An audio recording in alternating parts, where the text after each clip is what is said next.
Hey, what's up? There seems to be a lot of chatter about Netflix taking over Warner Bros. Disney. Um, Scratch that. It's not Disney. It's Discovery. It's Discovery. It's not Disney. I'm sorry about that. But there seems like there's like a little uproar about what's going on with that merger, with with the buying it. What's that look like for Hollywood? Well, as we know, we've been watching Hollywood collapse over the greater part of like 10 years. And we're just at that point where it's at a crux where industries are changing, are growing. Um, I don't feel that this is something bad.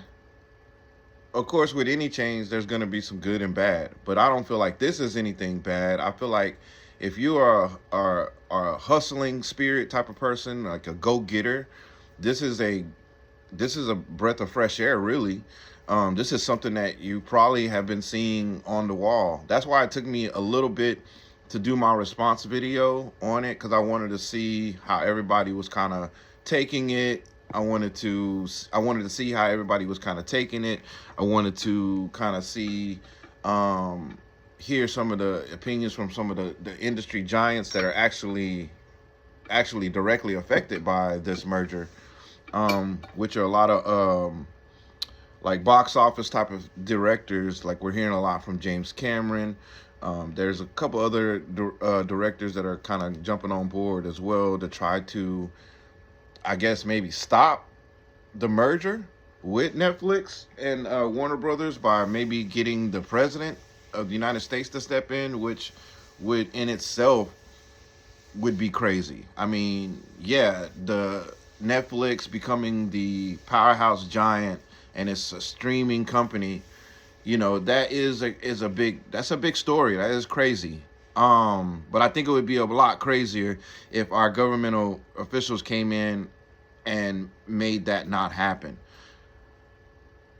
The reason why people thinking that, I guess it should happen, because they're looking at it like, does Netflix now have a monopoly? Because I do see the posts that keep going around that making it seem like, wow, they own this IP, they own this IP, they own this movie, they got this movie, da da da da da. And with James Cameron being a big powerhouse director with his blockbuster movies and just being genius, saying I love James Cameron of movies and his work ethic and everything.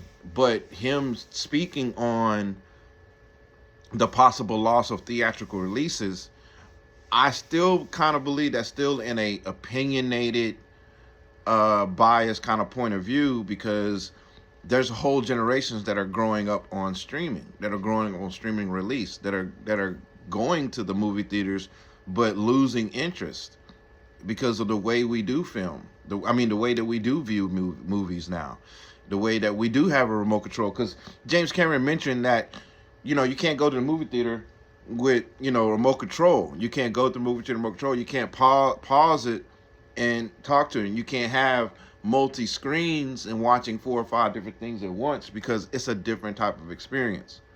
Now, speaking on that as a different type of experience, I believe that's where the box theater, they step in. They're gonna have to step in and make their attraction some sort of new attraction. There's got to be something there that got to be bringing people in. It can't be just the movie anymore. You know what I'm saying? That's just not where we are right now with the movie industry. It's streaming. People have other things going on. People's attention spans are very short. People like to be distracted. It's actually feeding, I believe, some endorphins in your mind or your body. That's You gotta watch several different things at once now because we have access in our hands. You know, the other part I want to touch on, that James Cameron kind of brought up too, is that he makes movies for the big screen. And a lot of times, I think a lot of people or a lot of society kind of overlook that sentence of, like, when we say, I make movies for the big screen. Oh, this on the big screen. And being that a lot of us in our homes, we do have flat screen TVs on the wall, and it's maybe a 46 incher or 60 inchers. Even some people got 100 inches flat screens on the wall. Some people are using projectors, and you can make it whatever size you want to make with a projector. But it is a different experience to watch a movie on your phone, to watch it on a flip phone, or watch it on a iPad or a laptop, and then to the TV screen, to a big screen, a big silver screen theater.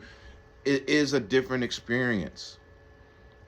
And that's why I strongly feel that the theater experience will never go away. Look, we still have the drive-in. It may not be the common thing, but that was the common thing back in the 40s and 50s and stuff. That's what they did.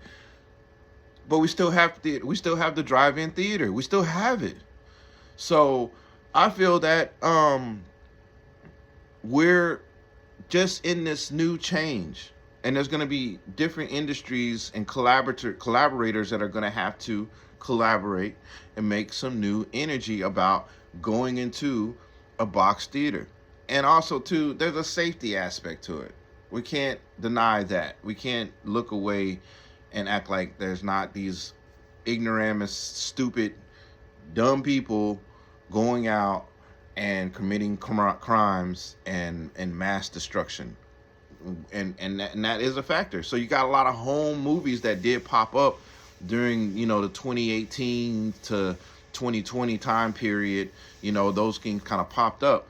And I feel that, like I said, it always goes back to the box office theater that's going to have to try to help James Cameron. And I think James Cameron, you need to team up with those theaters, not really professing to the people. We're going to go to the movies, man. We're going to go watch Avatar 5, 6, 7, 8, 9, whatever. Wherever y'all put it, we're going to go. And like you said, there's people that you made it sound like people are just waiting on movies and streaming. We don't know what's coming out on the box theater sometimes. And the same way we find out about streaming, the same way we find about the box theater release movies is looking on YouTube and Google, TikTok, whatever it is you're searching and you use, and we see what's coming out in 2028, 2026, whatever. And we as viewers, we still respect the theatrical release, a good one. You can't just give us anything. And maybe we don't need another Avatar. Maybe we don't need another Toy Story 6000. Maybe you need to start diving into some original works, some original filmmakers, some original directors that aren't in Hollywood. A lot of us are sitting back and enjoying the collapse, because if you're a hustler and you're out here entrepreneuring and you're making your own movies and you can edit your own movies and you can color your own movies, you're going to be on the up and up. If you're waiting on the infrastructure to catch up to keep the Hollywood apparatus going, you're gonna get washed up behind. You're as a film company, as a production company, you're not gonna be able to keep up with what the demand is going on with the streaming. There's more streaming channels that are being built every single day, that are coming on every single day, that are going to be just as powerful as Tubi, just as powerful as YouTube. I mean, come on. We have to get with the times, have to get with the programs. We got to understand that we all still go to the beach since the beginning of time, but we still use the beach in different ways. We even have swimming pools at resorts on beaches. We even have different ways of how we enjoy it. And that's okay. Just like we're going to have different ways on how we enjoy watching movies. But that's my take on Netflix and Warner Bros. Being bought out. I do believe it's a good thing. I do believe it's a great thing for the future. I believe it's still going to produce jobs for industry professionals. I do believe it's time for us to start shifting our mindset and our skills towards AI generative aspects. We need to go that direction. I think that we still need to keep a big chunk of creativity that comes from the mind and the heart and soul of humans. I believe that that's going to be the commodity that is rare in this world, so don't lose that. And hey, keep filming, and make sure you like, subscribe, and share this with whoever you care about, that loves film. Yo, I'm the filmmaker's filmmaker. My name is Kane King. We're here at FILMTRIX and Politics, and we'll see you next time.